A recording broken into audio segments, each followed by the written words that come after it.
Hello, everybody. It's Lenny Murphy here with one of our video series of interviews. And today I have the pleasure of speaking with Dave Carruthers, CEO of Voxpopme. You can see that Dave has the light of God shining down on him in this wonderful hedgerow where he is. So, Dave, thanks for joining us. No worries. Good to be here. It really does. It looks like you've got the celestial light just shining on you. I know I'm actually in a kind of open space in our offices. Yeah, it's a very English look, isn't it? Kind of English countryside. Yeah, it is. It is. But we'll take the celestial light thing and think that that's a harbinger of good things to come for Voxpopme in 2016. So let's hope so. Yeah. So for those who don't know, why don't you describe Voxpopme real quickly before we hop into Samplecon and the panel that you'll be on at Samplecon. Yeah, no worries. So Voxpopme started about 3 years ago, and what we've really been focused on is video and how can video be used within market research to give researchers a better understanding and have greater impact with their results and when they're sharing that work. We started off as an app-based company, but actually now in the last 12 months, the majority of our work is actually embedding video capture directly into any survey platform. So our technology drops into any survey platform and allows the consumer, rather than doing a normal open-ended text box response, to record a 15 to 60-second video sharing their thoughts. And there's a number of benefits to that. We're seeing a lot more content, so typically 8 times more from the consumer, and then we're getting rich kind of content that can be used to bring that story to life. And as a company, we're really focused on the back-end tools for analyzing video. So historically, video has been a very difficult medium to work with. It takes a lot of time. You're going to have to go through and manually code the video and look at the themes and pick the different snippets that you want and time code that and download all the individual files. With our platform that we've built, we've made that super simple for the researcher to do. All within the platform, they can easily explore topics, explore themes, find the rich snippets, and stitch those videos together in just a couple of clicks. So we've really kind of packaged up that whole end-to-end video piece from capture, analysis, right through to kind of sharing that data. And do you find that most of the applications are being, or the integration of Voxpopme components have to do more with mobile based surveys, kind of in store in the moment, or does it run the gamut across all of the traditional survey-based question areas? Yeah, I mean, we're seeing a real wide kind of variation of usage. We're seeing a lot of usage within kind of community platforms. We're seeing usage in VOC platforms, so platforms like in Moment, where you're getting kind of post-experience feedback, and then also within brand trackers and things like that. So it really is kind of right across the gamut. Okay, so that's a good segue. The reason that we're doing this interview is our friends at Virtual Incentives asked me if I would talk to the folks that are going to be on their panel at Samplecon coming up at the later on this month in January. And of course, the topic of that panel is around increasing consumer engagement and also the benefits from a validation standpoint. I suspect that video certainly plays a role in both of those areas. So tell me kind of how that has played out for you guys in terms of your technology and how that's increased the respondent cooperation, engagement, et cetera, et cetera. Yeah, so we've been doing a lot with incentives, both real cash incentives and through virtual incentives as well, and looking at how that works and what works for getting users to record video. And because what we're seeing is that typically our video is added into a larger quant study, respondents certainly view leaving video as a premium response. They're expecting a bigger incentive if they're going to take the time to record a video. So what we see is we certainly see increase in opt-in rates as the incentives go up, and that varies, between, if you give someone an extra $1, it might be 2%, whereas if you give them an extra $5, it goes up to 5%. But then when you start to get past that amount, it actually starts to have very little impact in terms of the amount of the incentive. So with video, there's almost like there's a price point where you can get people more engaged and increase participation rates, but after that, it kind of there's a diminishing return within that. So we've seen people definitely over the last 2 years there's been a real increase in people willing to do video because they're seeing it more as part of the survey experience, and it's becoming more that standardized question type. But there's no doubt in my mind that without incentives, our participation rates would be very low. So, is there a magic formula that you've seen, and kind of the nexus between survey length, uh, inclusion of video, and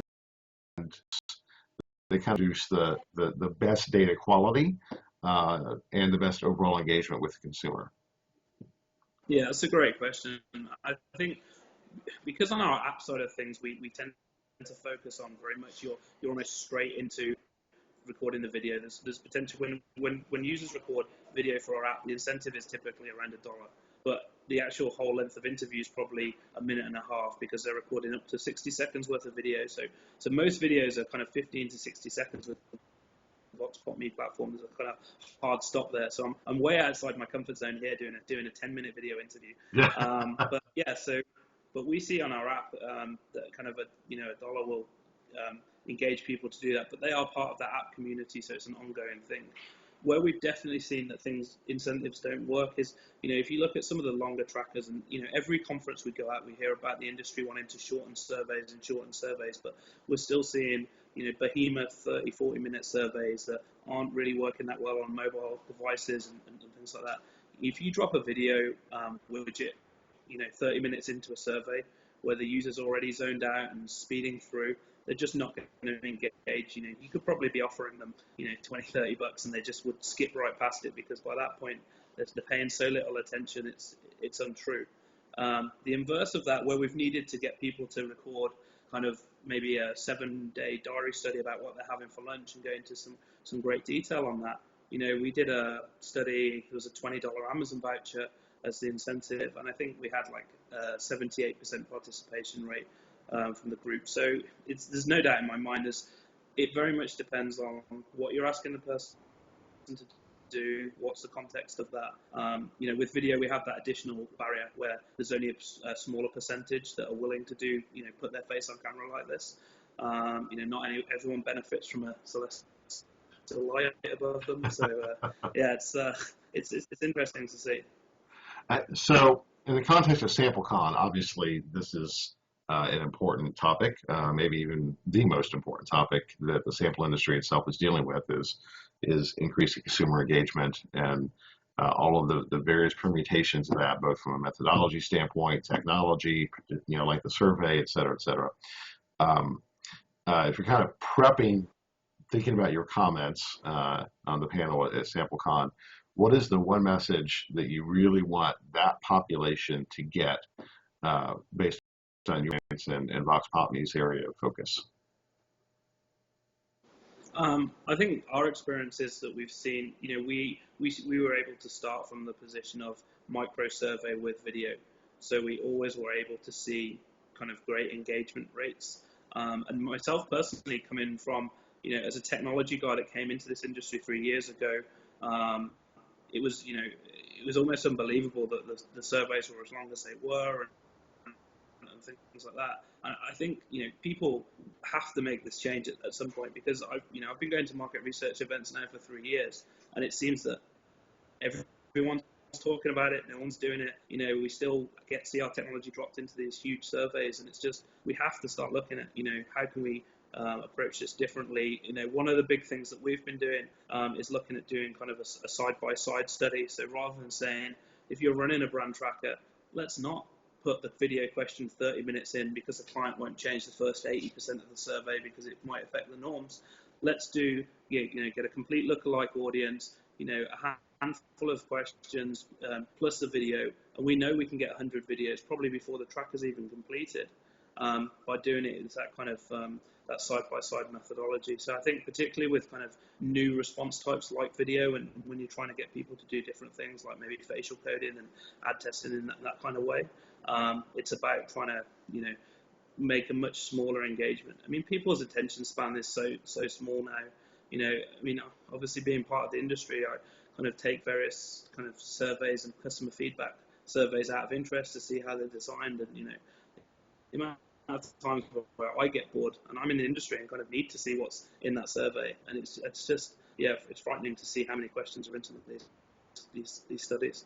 Except for grit, though, right? Grit you found to be intensely interesting and were never bored with. Except for So at, at every level, at every level.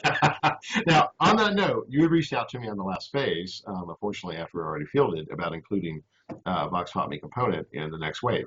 So I will go on record on video of saying, yes, we're going to do that the next wave. So everybody who's listening, get ready. You're going to have a chance to kind of put Dave to the test and see how video can be an augmentation to Quant and the grit survey coming soon to a email invite near you.